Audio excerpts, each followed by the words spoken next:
Buenas noches, queridos hermanos, una alegría tremenda el poder disfrutar con ustedes la palabra de Dios y poder transmitirla, queriendo ser claro en todas mis palabras y poder llegar a sus corazones. Mientras tanto vayan buscando en el segundo libro de Reyes, en el capítulo 12.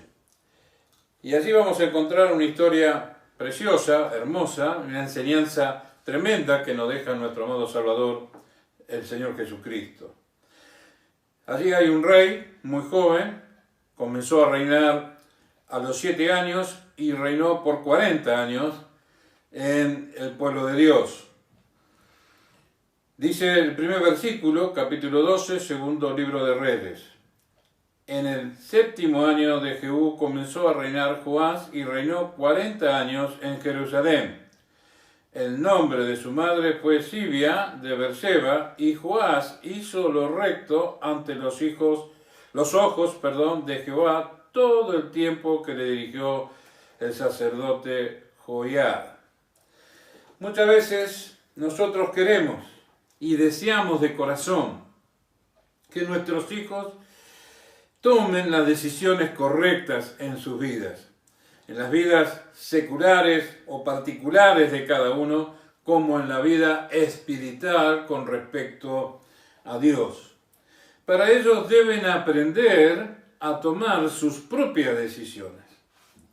Y cuando estas decisiones son equivocadas o erróneas, esos nos enseñan a tomar las correctas o a corregir estas decisiones incorrectas. También podemos caer en el error como padres de querer decidir todo por nuestros hijos. Esta acción puede frustrar a nuestros hijos, porque cuando sean grandes y estén solos, ¿podrán decidir correctamente? O cuando deban decidir correctamente, ¿tendrán nuestro ejemplo correcto o el apropiado? Puede suceder también que sean muy dependientes nuestro o nuestra protección hacia nuestros hijos, ellos tomen la costumbre de depender en todos de sus padres. Y esta será un error porque no podrá valerse por sí solo. Fíjense en versículo 2 del capítulo 12. Y Joás hizo lo recto ante los ojos de Jehová todo el tiempo que le dirigió el sacerdote Joiada. Significa que ha cometido y ha tomado decisiones incorrectas en sus vidas. Esto le pasó justamente al rey Joás. Y de allí tomamos algunos puntos de vista. ¿Qué pasó con Joás, con este rey, al encontrarse solo y al ser mayor? No hizo lo suficiente. Espiritualmente hablando y gobernando al pueblo de Dios, no hizo lo suficiente cuando fue rey. Mientras estuvo el sacerdote, que fue su tío, Joiada, hizo lo correcto, pero cuando estuvo solo, no supo qué hacer, ojo. Un pensamiento particular, mi querido hermano. Ojo en quién o a quién buscamos para recibir los consejos espirituales dentro del pueblo de Dios en la iglesia. O a quienes nosotros elegimos para recibir el consejo que necesitamos. Todos necesitamos un consejo en nuestras vidas, cómo manejarnos espiritualmente para con Dios. Nos pasa a los ancianos, le pasa a los líderes y a los diáconos. En la actualidad, nosotros necesitamos tener nuestra propia experiencia con Dios. ¿Qué quiero decir con esto?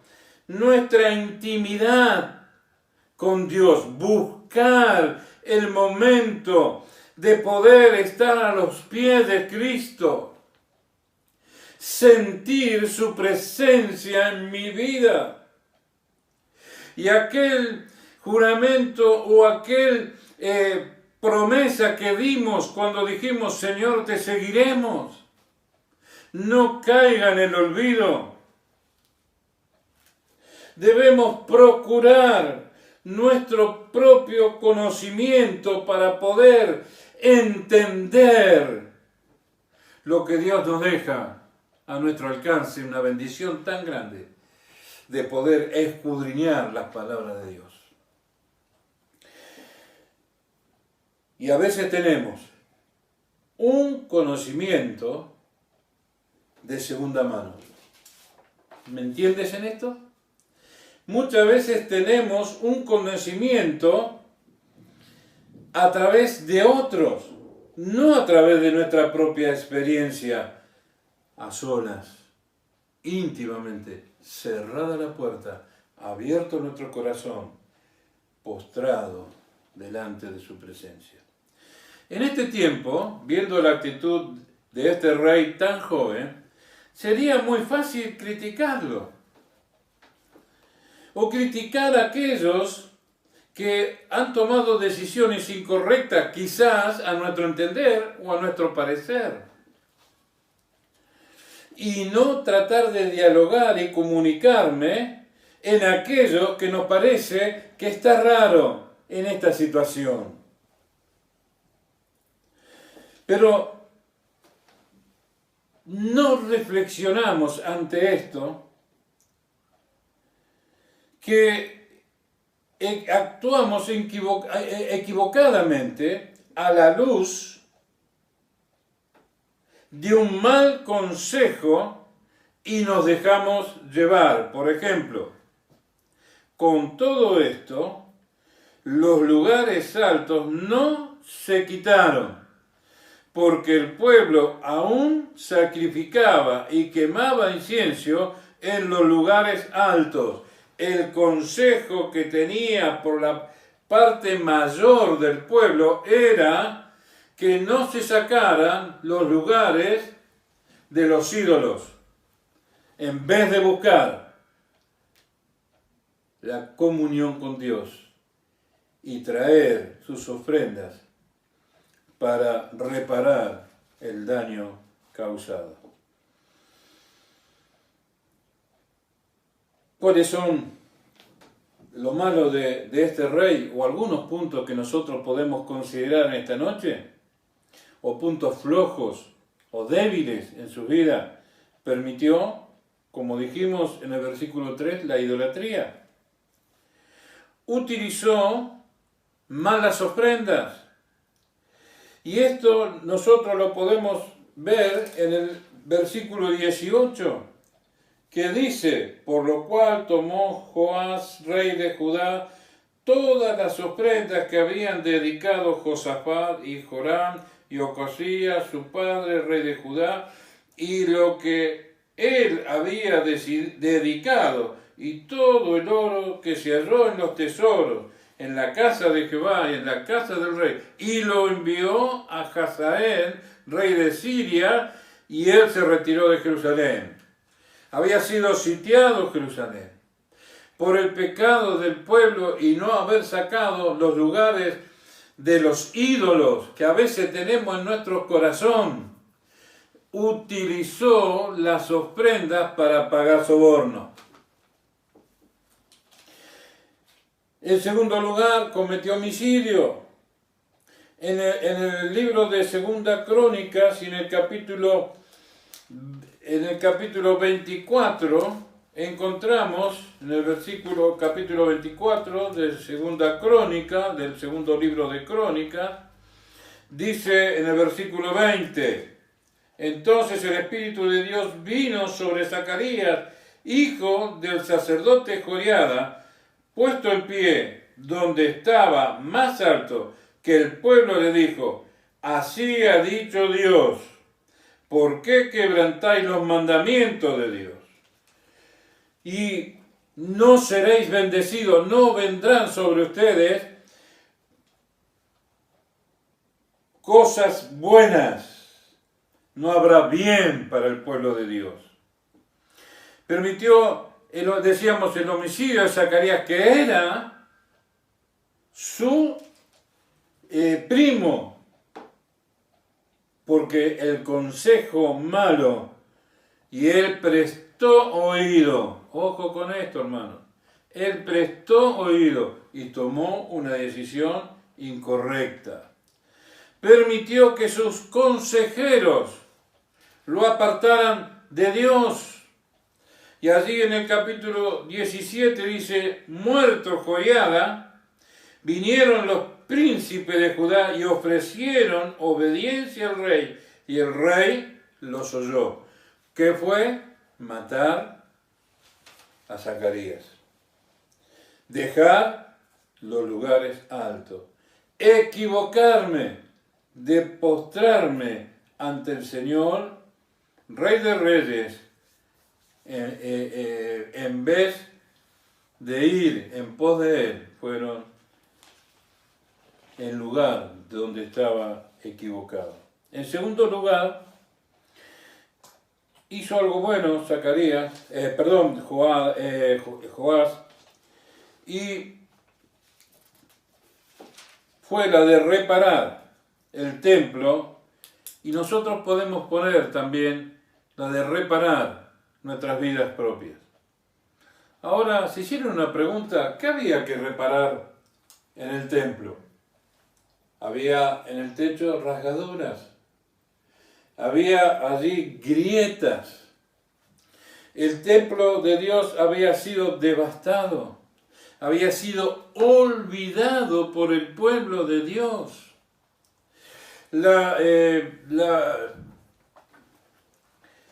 Había sido, podríamos decir que equivocadamente, quisieron destruir la comunión con Dios y lo lograron hasta este punto tal. Joás era descendiente del reinado davídico de David. Él era el último que quedaba de la casa de David. Iba a fallar la promesa de David de que siempre iba a haber en el reino un integrante de la casa de David. ¿Por qué grietas? ¿Qué son las grietas? ¿Por qué se producen?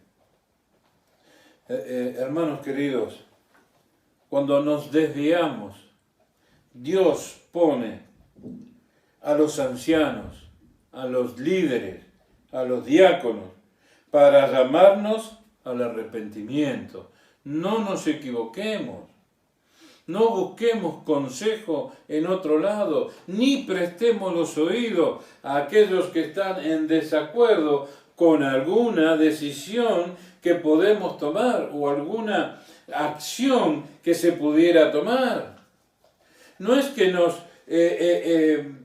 somos infalibles y no nos equivoquemos, pero la palabra de Dios dice que debemos conversar, que debemos confrontar, que debemos perdonarnos los unos a los otros, que debemos respetar los unos a los otros, amarnos más profundamente, para llamarnos al arrepentimiento. Por eso, Dios da otra oportunidad, una oportunidad más, para sacar lo mejor de nosotros. Por eso manda Dios a reparar las grietas del templo. Nos estamos quizás equivocando el templo de material, pero recuerden que allí en la primera carta de Corintios, capítulo 16, versículo 19, dice: ¿o no sabéis que vosotros sois templo del Espíritu Santo. Dios nos está dando una oportunidad para arrepentirnos, para poder reparar esa grieta y esa separación. El techo no está bien, la junta no está bien, mi vida no está bien, me separo. Es el error que nosotros cometemos por escuchar a nuestra propia conciencia, lejos de Dios, y escuchar consejos malos, perjudiciales para nuestras vidas espirituales. Él no nos abandona, nos busca siempre, nos llama enérgicamente para que entendamos, hermanos queridos, entendamos y afinemos nuestros oídos a su palabra a través del Espíritu Santo que está en nosotros y vive en nosotros. Debemos pararnos, debemos detenernos, queridos. Es hora, es tiempo, estamos trabajando, estamos reparando, estamos obrando. Gloria al Señor por esta acción que podemos hacer solamente porque ha tenido misericordia con cada uno de nosotros. Debemos escucharnos, hermanos, para que podamos seguirle nuevamente con toda nuestra alegría, nuestro gozo y serle fiel hasta el momento glorioso cuando Él nos llame a su presencia. Qué enseñanza, hermano. Para hacer las reparaciones en el templo, debemos tener en cuenta que el templo es un lugar santo. ¿Por qué? Porque santo, santo, santo es el que nos llamó. Y debo considerar que el lugar donde nos reunimos para hacer la adoración a nuestro Dios es santo.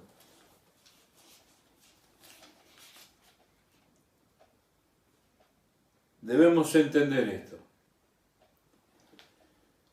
Debemos un lugar apartado, aquellos a los cuales Dios nos apartó para adorarle y agradecerle. Por eso damos gracias a Dios por las ofrendas.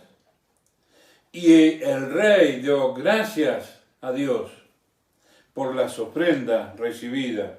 En el capítulo 12, en el versículo 8 dice: y los sacerdotes consintieron en no tomar más dinero del pueblo, ni tener el cargo de reparar las grietas del templo. Mas el sumo sacerdote Joiada tomó un arca e hizo en la tapa un agujero y la puso junto al altar, a la mano derecha, así como se entra en el templo de Jehová. Y los sacerdotes que guardaban la puerta ponían allí todo el dinero que se traía a la casa. Todo muy clarito, hermano. Todo muy ordenado como quiere el Señor. Las ofrendas debían ser utilizadas en la obra de Dios. Las ofrendas debían ser utilizadas de acuerdo al plan establecido por Dios. Y el templo pudo ser reparado, pudo ser restaurado si tú vienes. Deja tu ofrenda en el altar. Si te acuerdas de algún problema con algún hermano, reconcíliate con él, arrepiéntete y juntos tomen la ofrenda y preséntenla a Dios. ¿Cuál fue el resultado? Mira, se limpió todo lo que estaba sucio, el polvo de muchos tiempos que estuvo abandonado el templo de Dios.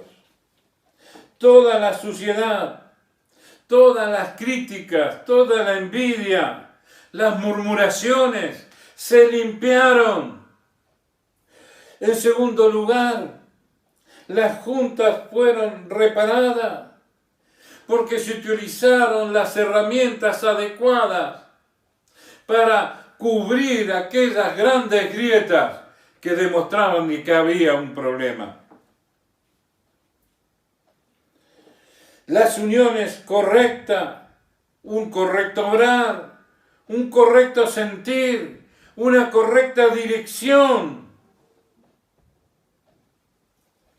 Y en tercer lugar, se pulió el oro y el bronce. El oro significa fidelidad. Cuando nos casamos, nos ponemos una alianza de oro en el dedo anular, del lado del corazón. Fidelidad, hermanos. Fidelidad con Dios, el Señor Jesucristo. Él es fiel y siempre lo será. Se pulió el oro y el bronce. Se restauró la pureza y la fidelidad a Dios en el templo de Dios. Se restaura al estar a cuenta con Dios, con tus hermanos, al demostrar el amor a Dios y el amor a los hermanos. Se restaura la fidelidad dentro nuestro, guiado por el Espíritu Santo. El Señor mostró su gloria en el templo cuando vio que todo estaba limpio, que todo estaba ordenado. Se sentó en su santo trono y todo su vestido, toda su gloria llenó el templo. Fidelidad, hermanos. Y con respecto al bronce, hubo firmeza, presencia, gloria, y estuvo y está la paz de Cristo en nuestros corazones, paz que supera todo otro entendimiento. ¿Sabes por qué pasa? Porque podemos entender que dejemos entrar la palabra de Dios en nuestras vidas, en nuestros corazones. Conocer profundamente a Cristo. Serle fiel a Él. Desterrar los malos consejos. Y el Espíritu de Dios comenzará a obrar en nuestras vidas. Y la fuerza de Cristo traerá bendición a su pueblo. Y almas al arrepentimiento. Que podamos en esta noche considerar su palabra y que pueda acordarme y poder decirle: perdóname, Señor. Yo tuve lugar en una de esas grietas, pero te doy gracias hoy porque me diste la posibilidad de poder restaurarla. Dios te bendiga en esta noche.